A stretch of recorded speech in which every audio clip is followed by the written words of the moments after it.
আসসালামু আলাইকুম গাইস, তোমাদের মাঝে আরো একটি নতুন ভিডিও নিয়ে চলে আসলাম। আজকে আমি রান্না করব লটকা মাছের শুটকি বোনার রেসিপি। তো সেটাই আজকে আমি তোমাদের সাথে শেয়ার করব। আর আমার রেসিপি যদি তোমাদের ভালো লাগে থাকে, লাইক কমেন্ট এবং শেয়ার করবে, আর আমার চ্যানেলটিকে সাবস্ক্রাইব করে দেবে প্লিজ। তাহলে চলো আজকে আমি কিভাবে লটকা মাছের শুটকিটা বোনা করি আমার সম্পূর্ণ ভিডিওটা দেখার অনুরোধ রয়ে। চলো আমি আজকে এখন রান্না করতে শুরু করে দিলাম। শুটকিটা বোনা করার জন্য আমি এখানে নিয়ে নিয়েছি 100 গ্রাম শুটকি। শুটকির যে গায়ে কাটা থাকে সেগুলো ফেলে আমি শুটকিটা কেটে রেখেছি। এখন শুটকিটা আমি রান্না করার জন্য নিয়ে যাব। এখন চুলায় আমি একটি কড়াই বসিয়ে নিয়েছি শুটকিগুলো ভাজার জন্য। আমি এখন শুটকিগুলো খুব সুন্দর করে ভেজে নেব।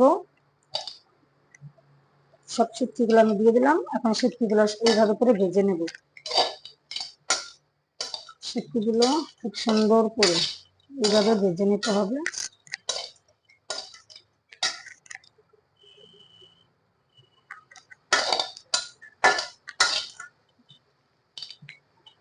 শুটকিগুলো ভাজার কারণে যে একটা গন্ধ আছে না, কাঁচা গন্ধ, ওটা শুটকি চলে যাবে। সেই জন্য আমি শুটকিটা সুন্দর করে ভেজে নিচ্ছি। শুটকি ভাজার যারা খায়, যাদের পছন্দ, শুটকি লাভার যারা, তাদের কাছে অবশ্য গন্ধ না, এটা আর অনেক ভালো লাগবে। এইভাবে করে 2-3 মিনিট শুটকিটা ভেজে নিতে হবে।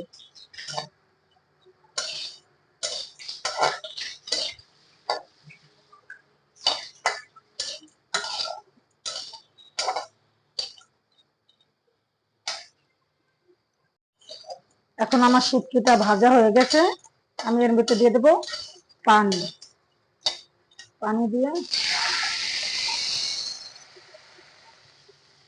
শুটকিটা এখন ভাজা হয়ে যাওয়ার পর পানি দিয়ে দিলাম। আমি এইভাবে করে কিছুক্ষণ এটাকে সিদ্ধ করে নেবো। সিদ্ধ করে নেওয়ার পর শুটকিটা যে শক্ত ভাবটা থাকে না, ওই ভাবটা চলে যাবে, নরম হয়ে আসবে। আমি এখানে এটাকে ঢাকা দিয়ে রাখবো 5 মিনিটের জন্য। এখন আমার শুটকিটা সিদ্ধ হয়ে গেছে। আমি এখন চুলার আঁচ দিয়ে দেবো।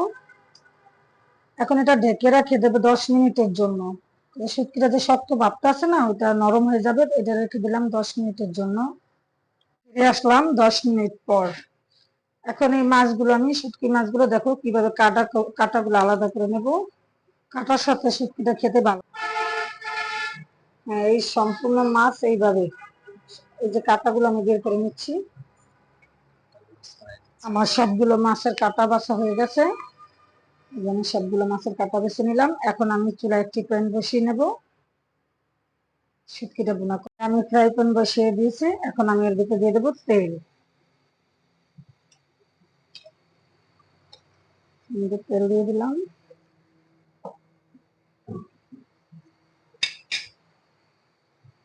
তেল গরম হয়ে গেছে। এখন আমি এর মধ্যে দিয়ে দেবো পেঁয়াজ কুচি। 100 গ্রাম শুটকি তো, এই জন্য এই জায়গায় অনেকগুলো পেঁয়াজ লাগবে, প্রায় 5-6টা বড় সাইজের পেঁয়াজ কুচিয়ে নিতে হবে। দিয়ে দেবো কাঁচামরিচ কুচি।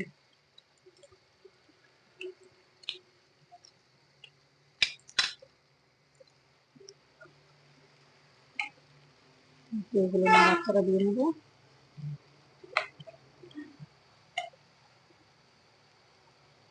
এখন এর ভিতরে আমি দিয়ে দেবো শুটকিটা।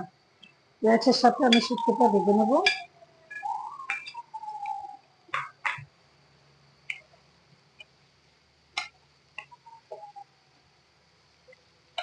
এবং পেঁয়াজটা নরম হয়ে যাবে। এখন আমি লবণটাও দিয়ে দিলাম। এখন এর ভিতরে দিয়ে দেবো রসুন কুচি। অনেকটাই লালচা কালার চলে এসেছে, পেঁয়াজটা নরম হয়ে গেছে। এখন দিয়ে দেবো আমি রসুন কুচি। এখানে আমি ইন্ডিয়ান রসুনের একটা আস্ত রসুন পুরোটা এখানে কুচি করে দিয়ে দিলাম। এখন আমি রসুন কুচিটা আমি আরো ভালোভাবে একটু, রসুনটা একটু পরেই দেবেন, তাহলে গ্রামটা ভালো হবে, শুটকির খেতে অনেক ভালো লাগবে। এইভাবে করে শুটকিটা রান্না করলে অনেক মজা হয়।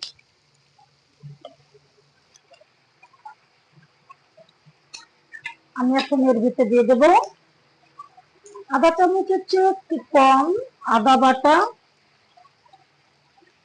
দিয়ে দেব রসুন বাটা, আর একটু ধনিয়ার গুঁড়া দিয়ে দেবো আমি। মানে সবগুলো উপকরণ দিয়ে আবারও সুন্দর করে নাড়াচাড়া দিয়ে দেবো। শুটকিটা ভাজা হয়ে গেছে, এখন আমি দিয়ে দেবো এর ভিতরে সামান্য একটু হলুদের গুঁড়া। হলুদের গুঁড়াটা একেবারেই কম, যেহেতু এটা ঝালের জন্য শুটকি আমরা খাই, হলুদের গুঁড়াটা একেবারেই কম। এর মধ্যে আমি দিয়ে দেব মরিচের গুঁড়া। মরিচের গুঁড়াটা একটু বেশি করে দেবেন, যেহেতু শুটকিটা সবাই ঝাল খেতে পছন্দ করেন, আর ঝাল হলে খেতে অনেক মজা লাগে। এখন এবার আবার একটু আমি নেড়েচেড়ে, এখন কষানো হয়ে গেছে, আমি এর ভিতরে দিয়ে দেব পরিমাণ মতো পানি।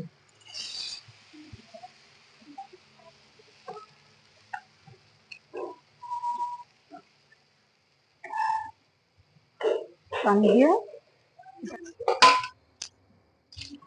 আমি এটাকে ঢেকে রাখবো 5 মিনিটের জন্য। 5 মিনিট পর মাখা হয়ে গেছে। আমি শুটকিটাকে আরো পানি একবারে শুটকিটা শুকনো শুকনো করে ফেলবো। অনেকে একটু ভিজা ভিজা পছন্দ করো যারা, তারা ওইভাবে করতে পারো, আর আমি এটাকে একবারে পানিটাকে শুকিয়ে ফেলবো। আমি চুলার আঁচটা আর একটু বাড়িয়ে দিচ্ছি। শুটকি যত শুকনো শুকনো অতই খেতে ভালো লাগে।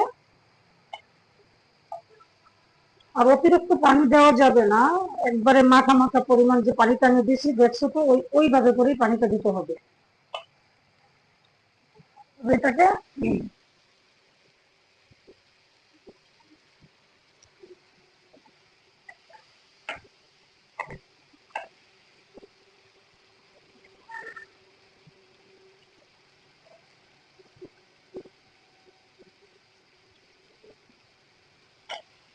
চারোদিক দিয়ে তেল উঠে গেছে।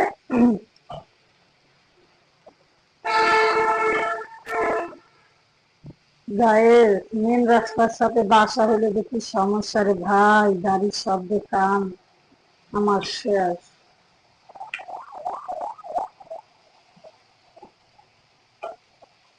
এখন আমার শুটকিটা রান্না হয়ে গেছে প্রায় বললেই চলে।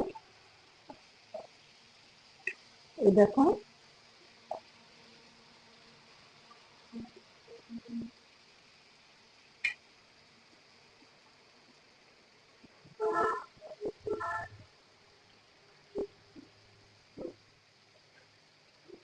টাটা গাইস, আমার শুটকি রান্না হয়ে গেছে। কেমন হয়েছে রান্নাটা কমেন্ট করে জানাতে বলবেন না প্লিজ।